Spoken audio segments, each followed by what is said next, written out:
Well, here we go again. This is the middle of March. It's like the 17th or something like that. I don't know, something like that.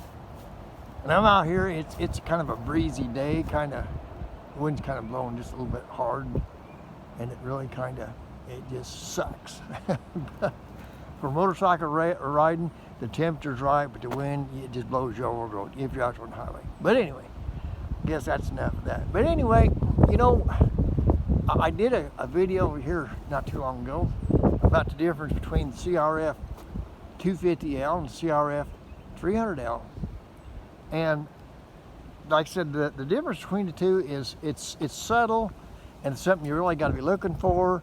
And I kind of feel like you really have to be nitpicking, but there are features on one bike that I like over the other, okay?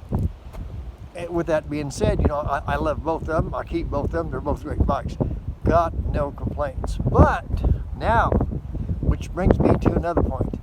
The CRF 250L and the 300 CRF 300L are what I call light-duty adventure bikes, okay?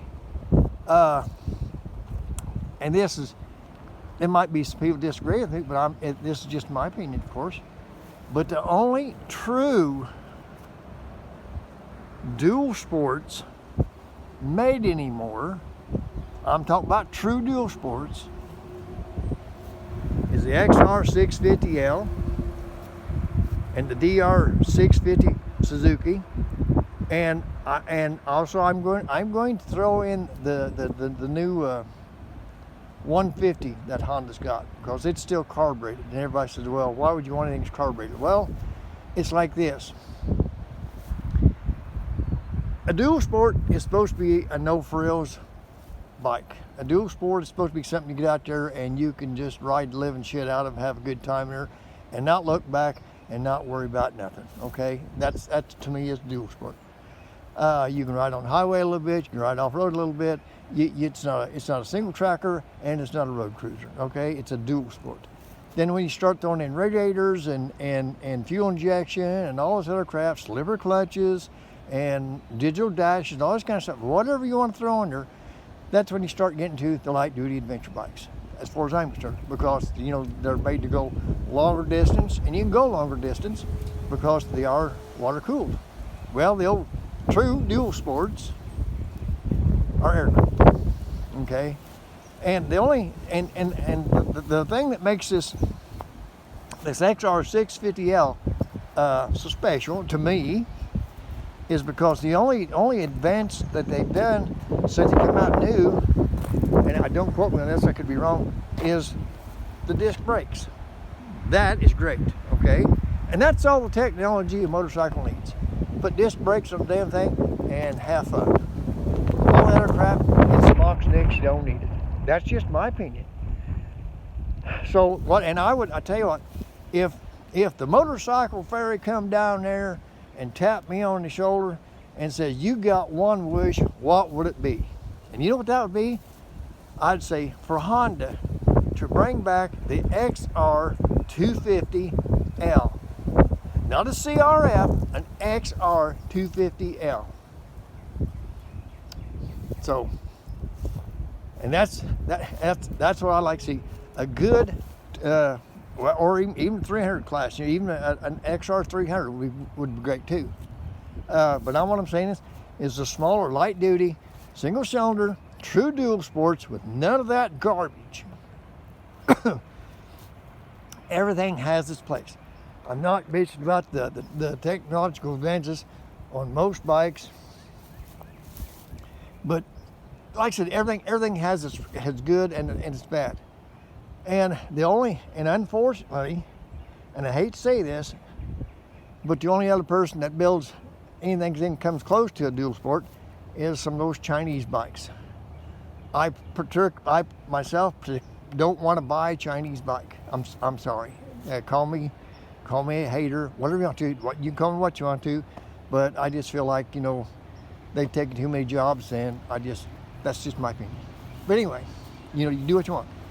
But as far as I'm concerned, this is just all my opinion. The Xr650l and the Xr650, and like I said, I will throw in the 150 Honda. I don't know whether it's an Xr or XL, what it is, but I'll throw that in there too as true dual sports. Okay. And the only other thing, bike that comes real close, and it's not really okay. I'll put it in there too. The XT250 Yamaha.